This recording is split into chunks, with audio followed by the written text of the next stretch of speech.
예, 우리 함께 말씀 보도록 하겠습니다. 함께 보실 말씀 우리 마태복음 1장 18절에서 우리 25절 말씀입니다. 마태복음 1장 18절에서 25절 말씀 우리 함께 한 목소리로 합독하도록 하겠습니다. 마태복음 1장 18절에서 25절 말씀입니다. 우리 함께 읽습니다. 시작!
아멘.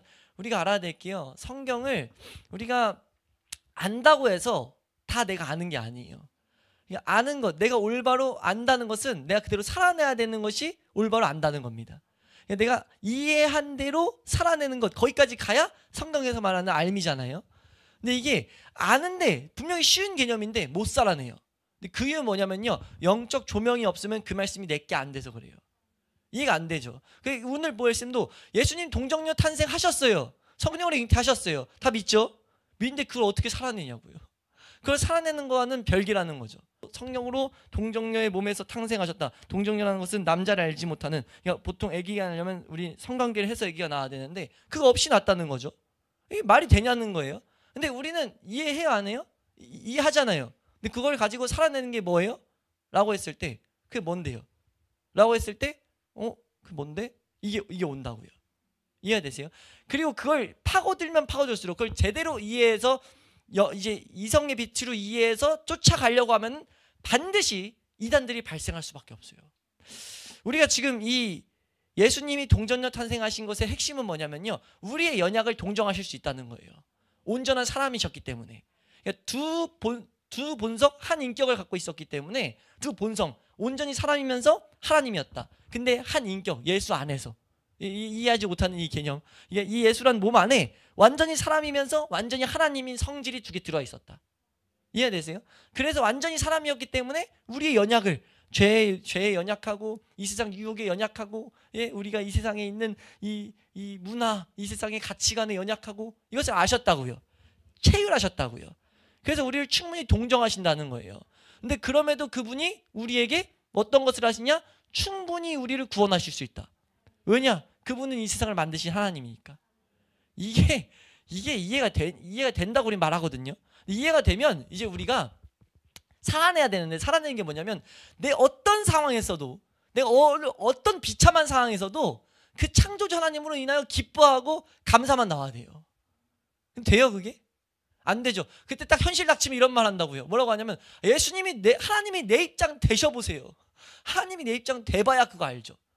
이런 식으로 간다던가, 이 죄와 싸우고 있다 보면, 근데 예수님은 죄가 없었잖아요 라고 하면서 이제 그거를 파고들려면, 성경에선 아니다, 예수님도 죄는 없었지만 죄에 대한 문제를 충분히 공감하셨다 라고 했을 때, 그것을 그런 식으로 말씀 안에서 파고들면 이제 그 안에서 믿음의 영역이어서 이게 하나님만 보게 돼서 우리로 하여금 이제 하나님이 하실 수 있겠다는 그런 믿음이, 어떤 힘이 주어지면서 와 진짜 감사가 던쳐지면서 나아가야 되는데, 그거는 철저히 뭐로만 가능하냐면 성령의 조명으로만 가능하다고요. 이건 기도가 아니면 안 돼요. 이해가 되세요? 이 과정은 기도가 아니면 안 된다고요. 내가 얼마나 말씀을 이해했는가, 이건 얼마나 사는 걸로만 이것이 증명된다. 그리고 그것은 절대적으로 기도가 아니면 불가능하다. 성령의 조명이 아니면 불가능하다는 거예요.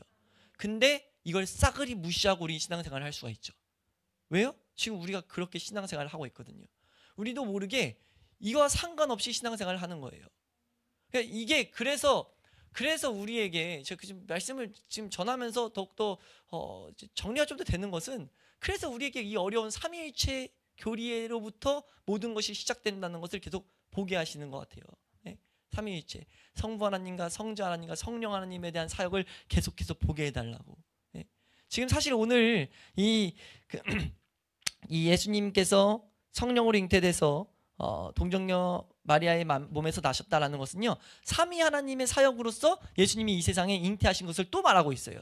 저번 시간에도 봤지만 그 삼위 하나님의 사역으로 성육신 하셨다, 그걸 보고 있다고요. 성부 하나님의 작정하심으로 성자 하나님이 이 땅에 오신 거죠. 그리고 그건 성령으로 잉태한 거예요. 그러니까 이 사역들을 우리가 더욱더 보게 해달라는, 영적으로 믿어지게 해달라고 우리가 간구할 필요가 있다는 거죠.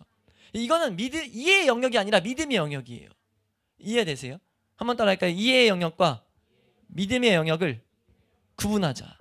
그러니까 이 말씀을 준비할 때 가장 많이 이 씨름이 되는 게, 부딪힌 이 논쟁이 있었던 게, 믿어야 될 부분을 가지고 내가 이성으로 이해하려고 하는 사람들 때문에 문제가 발생하고, 그러니까 내가 이해해야 될 부분을 가지고 무조건 믿습니다 해가지고 문제가 발생하더라고요. 믿어야 되는 영역을 내가 이해하려고 할 때, 그러니까 하나님의 신적인 능력이 아니고선 안 되는 것을 이해하려고 할 때 자유주의 신학이 된다고 그래요. 내 맘대로 이제 문제가 있는 신학. 그리고 우리가 이해해야 될 영역을 무조건 믿으려고 할 때 이게 신비주의 신학이 된다고, 신비주의의 모습이 나타난다고 해요. 그러니까 우리 주변에 신비주의가 있고 자유주의가 있잖아요. 우린 지금 그 가운데 정확한 길을 찾아가야 된다고요. 그것을 우리가 올바로 알기 위해서는, 우리가 복잡한 얘기를 했지만 우리가 알아야 될 건 삼위일체 하나님의 사역을 정확히 알아야 된다. 예수님께서 두 본성을 가지셨다는 사실을 정확히 알아야 된다. 예수님은 철저히 죄가, 이 동정녀 탄생에서 또 말하는 한 가지는요, 한번 따라 할까요? 예수님은 죄가 없었다, 원죄가 없었다는 거예요. 원죄가 없었다는 것을 우리가 정확히 봐야 된다는 거죠.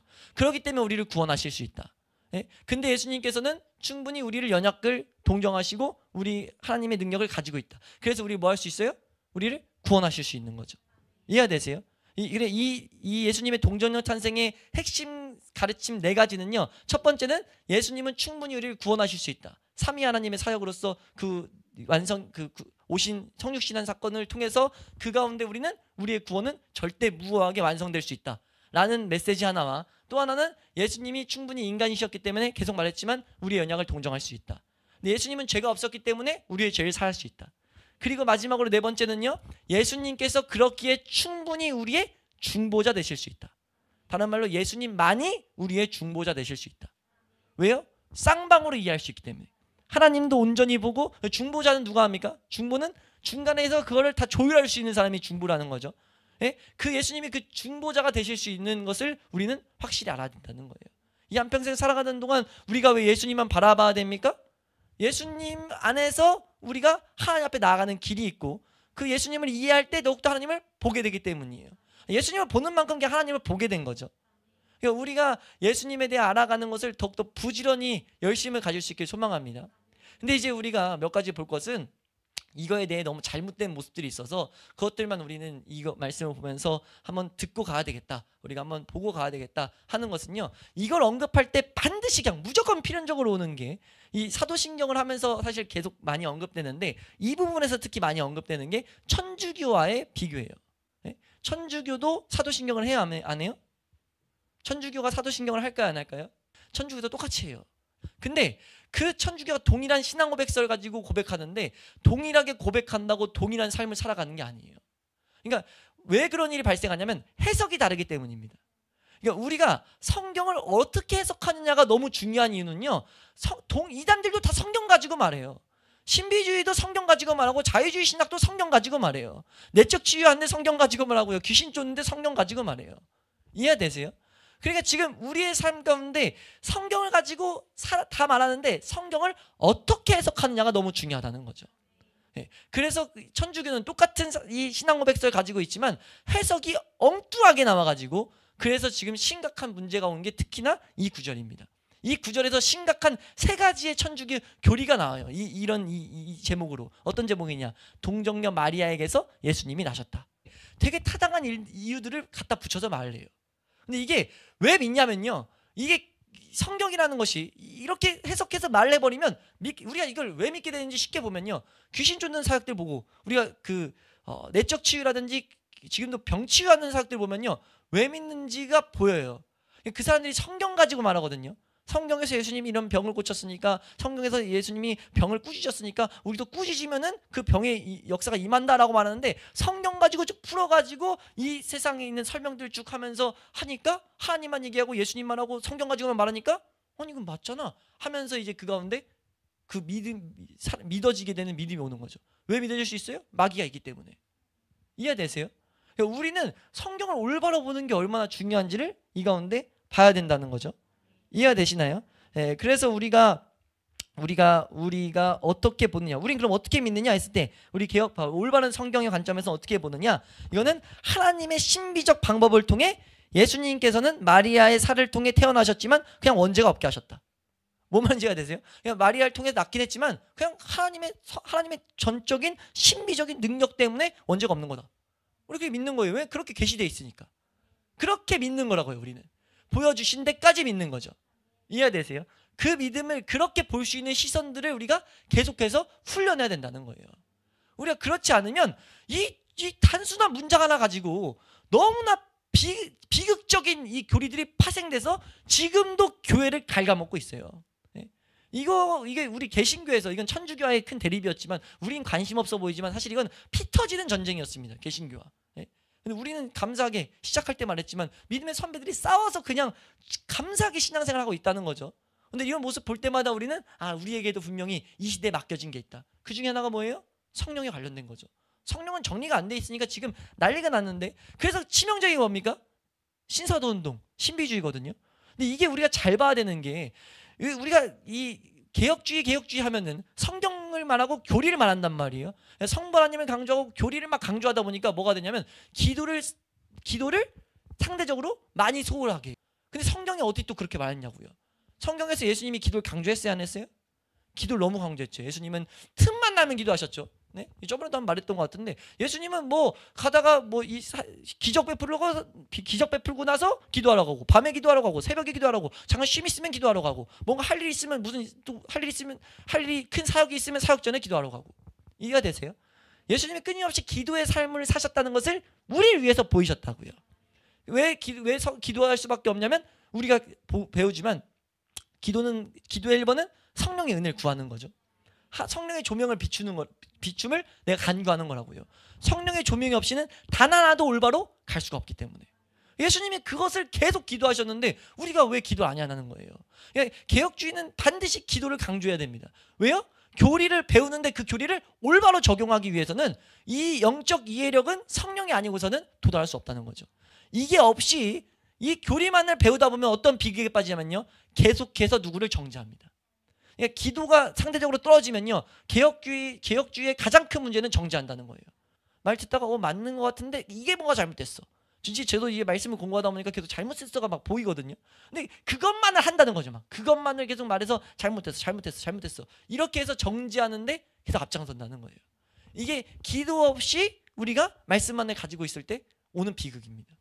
그러니까 기도와 말씀은 항상 같이 가야 된다는 거예요. 반대로 성령주의, 기도만 강조하는 사람은 어떻게 됩니까? 이건 제목도 말이 아니에요. 제가 말하면 완전히 공감하고 이거 뭐 그러는 말이, 성령만 강조하는 사람들 딱 봤더니 우선 첫 번째 말씀 사역 목회자들이 말씀 연구를 안 해요. 말씀 연구를 안 하고, 말씀 안 하고 뭐라고 말한다고 하냐면, 제가 그대로 적어왔는데 뭐라고 말한다고 하냐면, 이 교회들이 설교 말씀을 대충 준비하고 딱 설교 강단에 서서 딱 서가지고 뭐라 하냐면, 오늘 하나님께서 주신 말씀이 있습니다 라고 하면서 시작된다는 거예요. 오늘 나에게 하나님이 이런 말씀을 하셨어요.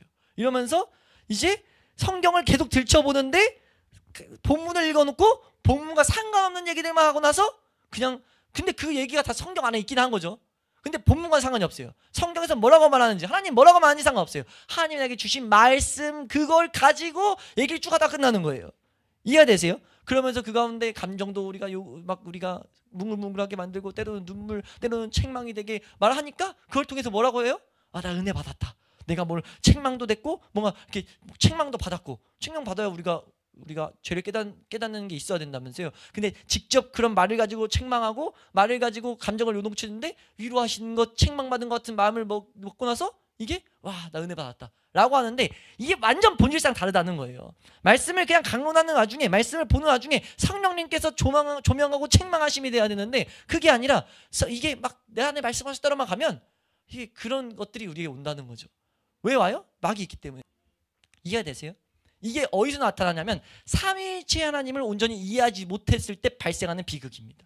성령 하나님만 강조한다던가 성부 하나님만 강조한다던가, 예? 이게 삼위 하나님의 사역을 온전히 우리가 이해하고 나아가야만이 우리의 신앙은 올바르다 말할 수 있다는 거예요. 우리 신앙생활 제대로 할 수 있기를 축원합니다. 왜 우리가 이 마리아를 통해서 이 생각을 말씀 시간에 살펴봤냐면요, 뜬금없이 튀어나온 이런 잘못된 교리가 아니에요. 무슨 시태 무슨 교리, 마리아 계속 무죄설 이런 거, 이게 뜬금없이 나온 게 아니라 한켠에 이런 모습 때문에 내가 갖고 있는 거 가지고 성경을 해석해야 되는데 올바로 해석하는 것이 아니라 삼위 하나님의 사역으로 올바로 볼 수 있는 게 아니라 내 맘대로 보다 보니까 그냥 조금씩 잘못되는데, 이게 지금 우리 시대에는 개신교 안에는 신비주의와 자유주의 신학, 교리 정지하는 이런 제대로 간다는 그 안에서도 또 정지하는 중. 우리 정확히 알아야 될 게 철저히 말씀을 연구해야 되고 반드시 뭐가 있어야 돼요? 기도가 있어야 돼요. 참 개척하면서 그런 말을 계속 했었는데 그게 딱 우리가 가야 될 길이 확실한 거예요. 하나님이 그걸 계속해서 확증시키고 있거든요. 그래야만이 우리가 올바로 걸을 수 있으니까. 우리가 말씀 가지고 죄를 깨달아야 된다는 걸 아는데요, 안 돼요. 아는데 안다고 될 게 아니라니까요. 이게 하기 위해서 반드시 계속해서 기도가 있어야 된다는 거예요. 매일매일 말씀의 조명을 계속해서 한 걸음씩 있어야 그때 하나님의 비로소 하나님 정하신 때에 우리가 이 나란 선지자가 오듯이 이 죄에 대한 온전한 각성이 오고 그 가운데 우리를 하여금 예수 그리스도 안으로 더욱더 폭 들어가게 만든다는 거죠. 내 모든 생각과 이론을 굴복시킨다는 거예요. 우리가 이것을 정확하게 우리가 볼 수 있기를 주의 이름으로 축원합니다. 우리가 오늘 우리 한번 따라할까요? 예수님이 동정녀 몸에서 태어나셨다. 근데 어떻게 태어나셨어요? 성령님으로 인하여 태어나셨다. 이것을 올바로 더욱더 이해할 수 있게 축원합니다. 이거 핵심은 무엇이라고요? 두 본성인데 한 인격을 가졌다. 이건 믿음의 영역이다. 그래서 우리가 어떻게 살아낼 수 있냐? 내 삶을 충분히 동정하실 수 있고 그 죄 가운데 우리를 충분히 구원하실 수 있다. 우리를 하여금 하나님과 사이에서 끊임없이 중보하신다. 그것을 끊임없이 마귀가 아니라고 죄에 대한 참소를 할 것이고, 우리가 어떨 때는 낙담 가운데 빠지게 할 것이고, 우리가 계속해서 잘못된 모습으로 나아가게 할 때 그 삼위 하나님을 제대로 바라보고 있다면, 예수님이 나를 위해서 중보하는 것을 제대로 바라보고 있다면은 우리가 그 하나님의 복된 인도하심을 경험할 수 있게 된다는 거죠. 이건 우리가 함께 경험해서 아는 자리로 나아가기 축원합니다. 이거 우리가 배웠지만 이제 이걸 가지고 살아내야 된다는 거죠. 그래서 살아낼 수 있기를 소망합니다. 이거 한 가지만 더 정말 치명적인 잘못된 것 보고 이제 말씀 마치면요, 이 말씀이 나온 중요한 이유 중에 하나가 예수님에 대한 가연설이에요. 가연설은 뭐냐면요, 영지주의자들이 말한 건데 가짜로 현실화했다. 그러니까 실체는 없었다. 실제 오셨지만 계속 우리 제자들 가운데 있지만 보였지만 실체는 아니었다. 그러니까 육신은 안 온 거다. 이렇게 말을 하게 된 게 가연설이에요. 그러면서 그 주장하는 게, 예수님이 걸었던 발자국 본 적 있어? 예수님이 물 위에 걸었는데 물 위에서 걸었던 그 발자국 본 적 있어? 그래서 그런 식으로 갔다는 거죠. 실제 육체로 왔던 증거 있어? 이걸 계속 물었다는 거예요. 예수님은 그게 아니라 신적 능력이 있기 때문에 그냥 보인 거야 라는 것이 강조됐을 때, 그걸 막 말하기 시작했을 때 유일하게 살아있던 사도가 누구냐면 사도 요한이에요. 그래서 사도 요한이 이 영지주의, 특히나 이런 가연설 때문에 지금 성경을 쓴 게 요한 1, 2, 3서예요. 요한 1, 2, 3서가 영지주의자들 때문에 나왔습니다. 요한복음도 그래서 요한복음에서 영지주의를 배격하기 때문에 마지막 부록에 뭐가 담겨 있어요? 예수님께서 부활하시고 뭐 하셨습니까? 제자들에게 와가지고 같이 물고기를 먹으면서 이 먹었다는 것을 기록한 이유가 여러 가지 메시지를 주지만 그 중에 하나는 예수님은 육신으로 계셨다라는 것을 철저하게 말을 했다는 거죠. 아니야, 너 그거 아니야. 예수님 육신으로 오셨어. 물고기 먹었는데 육신이 없는데 어떻게 먹어? 이 말을 한 거죠. 말도 안 되는 말 하지만, 그래서 사도 요한이 말한 게 뭡니까? 내가 듣고 보고 자세히 보고 만진 바 그것을 내가 증언할 거야. 그 예수만 알아야 돼 라고 말한 게 요한일서 1장 1절이에요. 이해되세요? 요한일서 4장 2절 함께 읽습니다. 시작. 이로써 너희가 하나님의 영을 알지니 곧 예수 그리스도께서 육체로 오신 것을 시인하는 영마다 하나님께 속한 것이요.